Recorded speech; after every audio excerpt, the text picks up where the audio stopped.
Welcome back. Clarence and Gertie were having a discussion, and I'd like to know more about that. And we've already noticed that there is another painting with hollow eyes, which means there must be another secret passage on this side. An interesting oval mirror hangs on the hallway wall. Mirrors don't open, do they? Okay, let's push it then. You push on the oval mirror, and to your astonishment, find that the mirror opens to reveal a secret door. Why is that still astonishing? You have found a small hidden room in the house. More hidden rooms! Let's spy. And yes, in case you're wondering, there is more to this game than spying on people. Just in the beginning you do that quite a lot.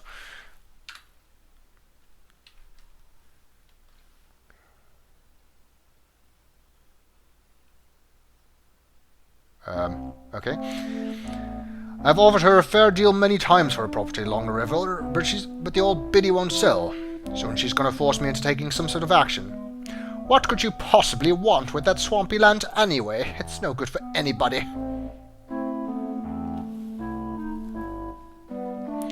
Little do you know, Gertie, my dear.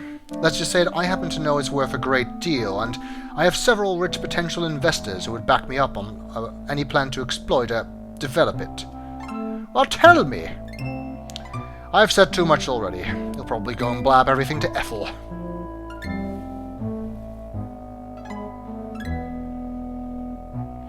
Of all the nerve! Well, if I were Ethel, I wouldn't sell you any land either. You know better than a low-down stake in the grass. I don't know what my daughter sees in you.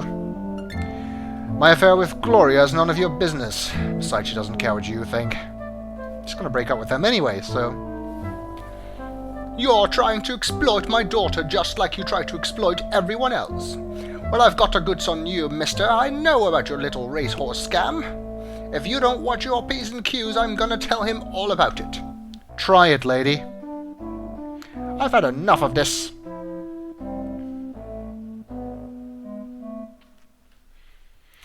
Okay, more people who don't get along. And apparently Clarence is trying to buy some land of Ethel, who is refusing to sell. Interesting.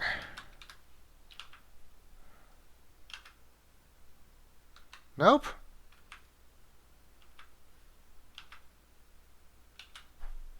Why does that never happen? What's up top? There is nothing of interest in the dining room.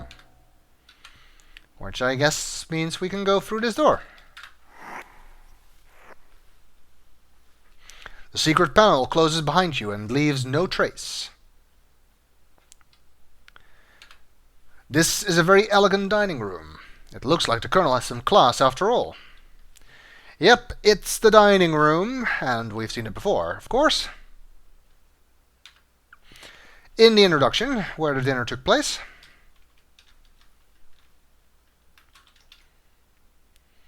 I guess table will just do. Which table do you mean? The small table? Okay, I do have to type that. Dining table then. There's plenty of seating around the large dining table. Small table then? A large silver coffee urn sits on the small table. Oh, I thought it was a trophy of some kind. It's a lovely piece, isn't it? To take your word for it. Some flowers on the mantel. I think that's flowers. Nothing on the fireplace mantel catches your attention. I guess not then. There's a mirror there. You see a dusty old mirror hanging on the wall. And we know there's a painting on the other wall. Upon the wall opposite the fireplace hangs a picture of an aristocratic-looking older man. That's strange. The eyes of the man appear oddly vacant. Yes, that is really surprising at this point. The eyes of the man appear oddly vacant. One thing you might notice is there's another door in the wall here. You notice a small door below the wall light.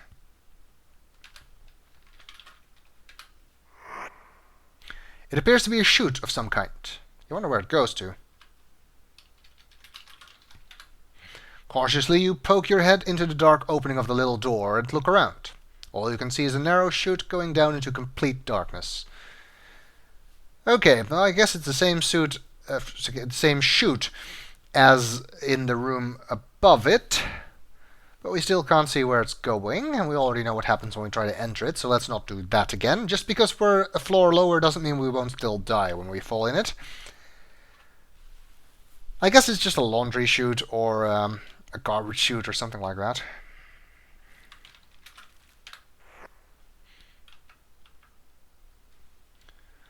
There appears to be a chandelier here too. A beautiful crystal chandelier hangs above the dining table. This one won't kill you, however. A cabinet full of, I guess, glassware would be the most logical thing. You notice a lovely leaded glass hutch in the corner. A hutch. Is that a thing?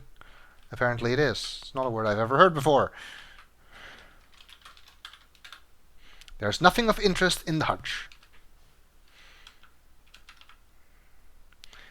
Okay, let's check the next room. This old house has a nice big kitchen. Right now, you see Celie washing the dinner dishes, while Beauregard has found a warm spot by the stove. Celie appears to be another member of staff. Celie is the Colonel's cook.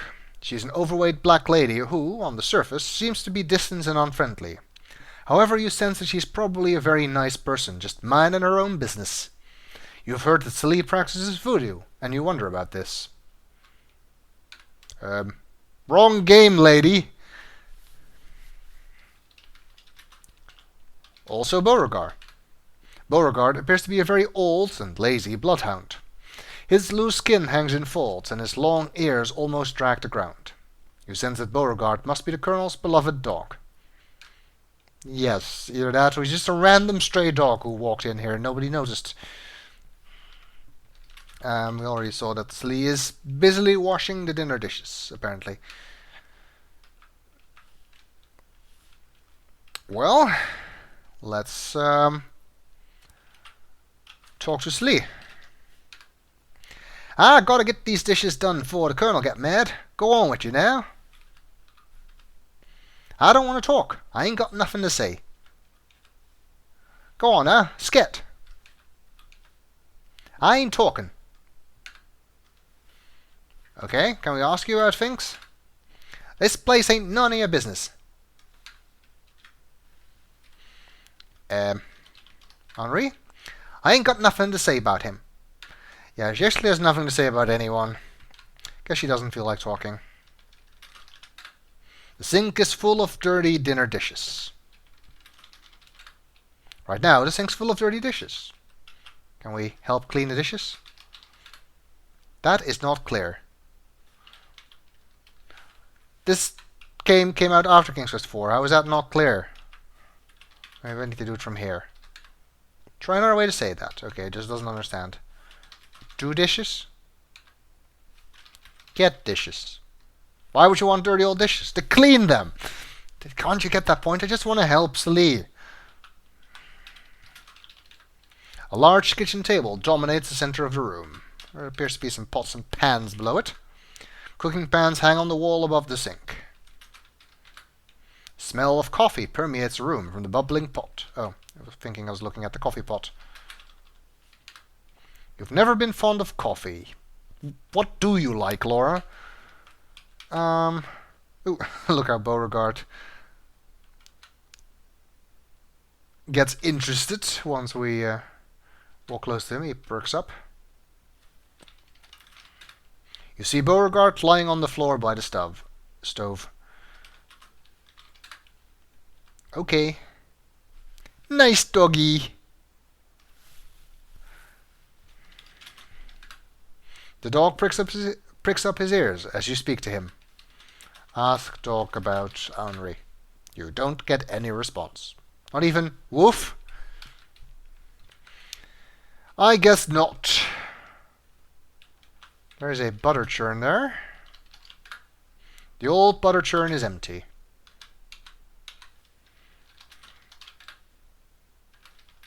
Cat churn?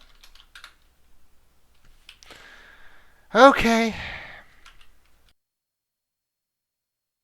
Well, let's see what this is. This is kind of annoying, actually, because you cannot really use obvious words for what it might be, like fridge. As far as I know, the only word the game actually understands is icebox, which I probably wouldn't have thought of by myself. So I guess I looked that up, although I don't really remember. Is your average run-of-the-mill icebox. And there's no other description in which it lists that this thing is here, so you have to know the word.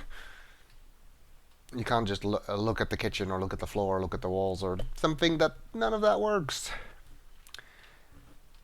Okay, so it's an icebox. Nothing special about it, but there might be something in it. Aha, a leftover soup bone. As it might come in handy, you grab it and take it with you. And now we have a soup bone. A nice juicy bone. Hopefully Sully wasn't planning on using that to make soup, because otherwise, well, we just stole it. Now an obvious thing to try here would be to give the bone to Beauregard. That is not how you spell that. You give the bone to Beauregard, who eagerly begins to gnaw on it. Look at him! He enjoys his bone. And that's a very nice thing to do, of course. But it's also not what you want to do. I don't think you've actually made the game unwinnable, but there are a few things that basically have now become impossible to do, meaning you cannot get full score. So, don't do that.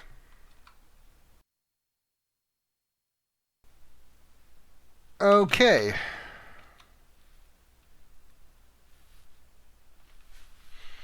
You can actually use the panels from that side as well, after you've used them from this side. Otherwise, Laura won't know they're there. Please don't die. Anyone still here? There's somebody in the room. Still Gertie and Clarence. No, it's Clarence alone. Actually, that makes sense, because Gertie said she was going to her room, didn't she? Let's take a look. Gertie's room is upstairs, after all. Not too far away. Let's see if she was lying, or I don't know. Did I actually look at the chandelier? Don't think so. A huge crystal chandelier hangs precariously above the downstairs foyer. Yeah, you can say that again.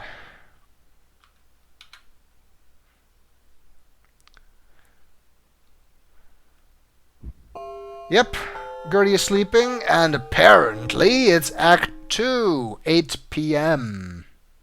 And we got the full clock thing.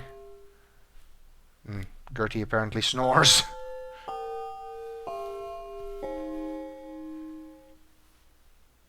Does the clock strike 8 times, I wonder? 1, 2, 3, 4, 5, 6, 7, 8. It does! Well, nice attention to detail, I guess. Oh, now I can hear Gertie snoring. Gertie looks awfully tired. Perhaps you shouldn't bother her. Oh wow, that is killing my walking speed there, somehow. Wake Gertie. Gertie's tired. Leave her alone. Kiss Gertie. Yeah, can't do anything. Talk, Gertie? Right? I'm trying to rest. It's been a long... Zzz. Okay, I guess that's not how you pronounce that, but...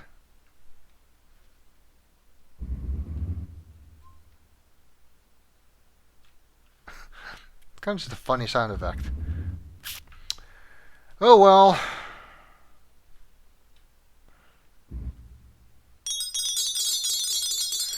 That snoring animation was really messing up my walking speed. Hey, that wasn't there before. Something on the floor. Looks like someone dropped a white handkerchief on the floor. Did they now? Okay, let's get that. Wow, we can actually pick something up. We actually have two new things. The soup bone. Well, there's still some meat on that. No wonder Beauregard liked it. And the handkerchief. You can't actually get any details about the handkerchief or anything like that because typing that will just do that.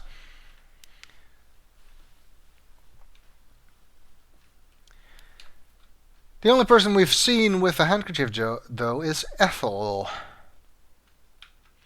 Did Ethel come this way? I don't know. Maybe Gertie knows something. Wait, what? Did something happen in here? Small table is lying open on its side near a wide open window.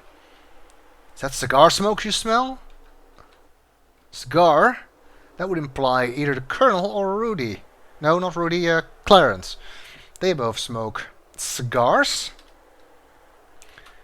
And Gertie is gone. You must be confused. Gertrude is not here. I'm not confused. She was here a second ago, and I was out the door, so she can't have gone that way. Did she go out the window? That seems unlikely. Who could have opened the window? And why? Curiously, you peer through the open window into the darkness outside. Looking downward, you think you see something, but can't make out any details. It appears that a small table has been knocked over, with the potted plant it supported lying crumpled on the floor. Okay, that's the same description. Can I fall out the window? I cannot. Go out window. What, are you crazy? Wow. Close window. The draft was getting to me. Something apparently down below, though, but we couldn't quite make it out, so it might be... Ooh, something... Someone's walking outside on the second-story veranda. Who could it be? I don't know. Somebody with a silly looking hat, though.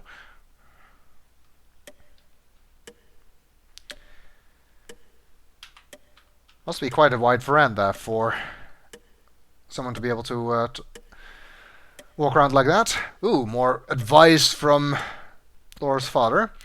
One important tool a good detective uses, besides asking questions of people, is to selectively reveal information to them and listen to their response. If you tell Gloria about Fifi, you may receive an additional information about Fifi, or at least what Gloria thinks of her. Okay. Honey, if you found any items you're confused about, or would like more information about, try showing it to the others. They may reveal more information about it to you. Like that handkerchief. Thanks, Daddy! That was random.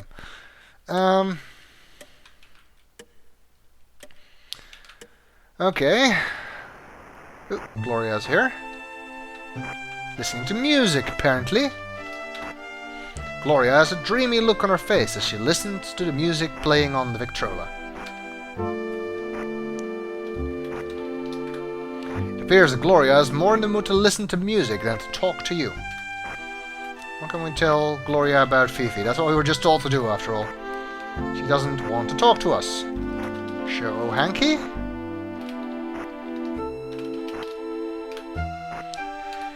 Nope, Gloria is not interested in anything, in fact.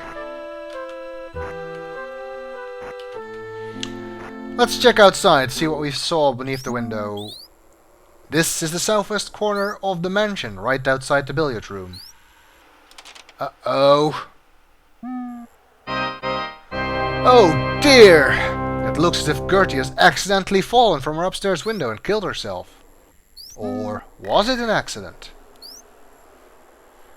Yeah, she was sleeping and sleepwalked? Was she sleeping fully dressed, by the way? Okay, seems like it. I guess she was only resting. She has pluses for eyes. And sort of Looney Tunes, like, in my opinion. That is not a good thing. We've had our first death. Gertie's dead, alright. Oi oi oi. That is very, very bad indeed. Well, it couldn't be a murder mystery without murders, but still. We barely got to know Gertie. Let's see if there's anything we can find out about the body, or about how she died. You quickly examine Gertie's body and see that she died of a broken neck. You can see no clues as to what might have happened. Okay, she fell and died. That much is clear. We don't seem to be able to find out anything else. Also, we're outside. It's the first time we're outside, isn't it? I don't know, I just realized that.